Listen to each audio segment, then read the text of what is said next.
নমস্কাৰ সকলোকে। কালি এক গুৰুত্বপূৰ্ণ দিন, কাৰণ HSLC ফাইনেল এক্সাম চলি আছে আৰু কালি আছে ছায়েন্সৰ এক্সাম।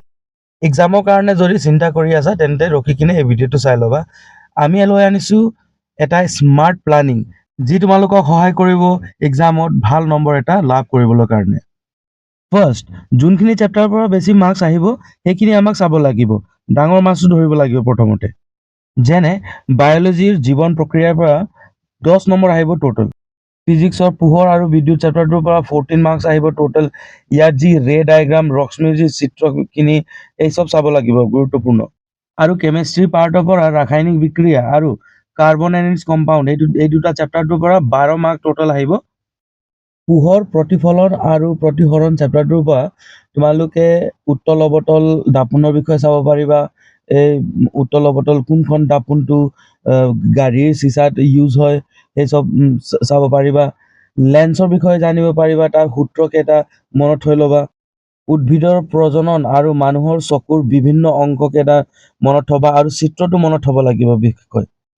কেমেষ্ট্ৰিৰ পাৰ্টৰ পৰা ৰাসায়নিক বিক্ৰিয়া আৰু সমীকৰণ, তাৰপিছত কাৰ্বন এনিডছ কম্পাউণ্ড, এই দুটা চেপ্টাৰটো একেবাৰে ইম্পৰ্টেণ্ট।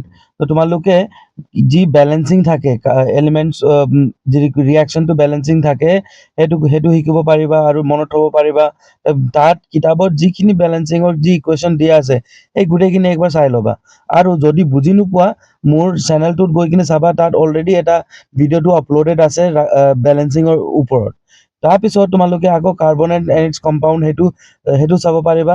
একেবাৰে চেপ্টাৰটো ইজি হয়। মানুহৰ হাৰ্ট আৰু ইয়াৰ বিশেষকৈ অংগ কেইটা জানিব লাগিব, ইয়াক ড্ৰ কেনেকৈ কৰিব লাগিব সেইটো শিকিব লাগিব তোমাক। তাৰপিছত উত্তল দাপোন যি গাড়ীৰ চিচাত লগোৱা হয় পিছপিনে চাবলৈ কাৰণে, সেইটো চাব পাৰিবা। আৰু উত্তল অৱতল দাপোনৰ এই ৰে ডায়েগ্ৰামটো, ৰশ্মি ডায়েগ্ৰামটো, সেইটো মনত থ'ব পাৰিবা আৰু শিকিব পাৰিবা। ইয়াৰে পাছত তোমালোকে পুৰণা প্ৰশ্ন কাকতৰ ওপৰত ধ্যান দিবা। এটলিষ্ট 2024 আৰু 25ৰ প্ৰশ্ন কাকতকেইটা ছল্ভ কৰিবা, চ' ডেট এটা অভ্যাস হৈ যায় এক্সামৰ হলত লিখিবলৈ কাৰণে। আৰু টাইম মেনেজমেণ্টটো এটা শিকি ল'বা তাৰে পৰা। আৰু কোনো নতুন নুবুজা যি টপিকছ আছে সেইটো এতিয়া মানে বুজিবলৈ কাৰণে বা উঠোৱাটো এতিয়া উচিত নহয়। সেইকাৰণে যি অলৰেডি জানা সেইটোতে ওপৰত ইম্পৰ্টেঞ্চটো দিব লাগিব। আশা কৰিছোঁ এই ভিডিঅ'ত দিয়া টিপছ কেইটা তোমালোকৰ কাৰণে ইউজফুল হ'ব। তোমালোকক অল দ্য বেষ্ট। ভালদৰে এক্সাম দিবা আৰু ভালদৰে উত্তীৰ্ণ হ'বা। চেনেলটো ছাবস্ক্ৰাইব এণ্ড শ্বেয়াৰ কৰিবলৈ নাপাহৰিবা। Thank U.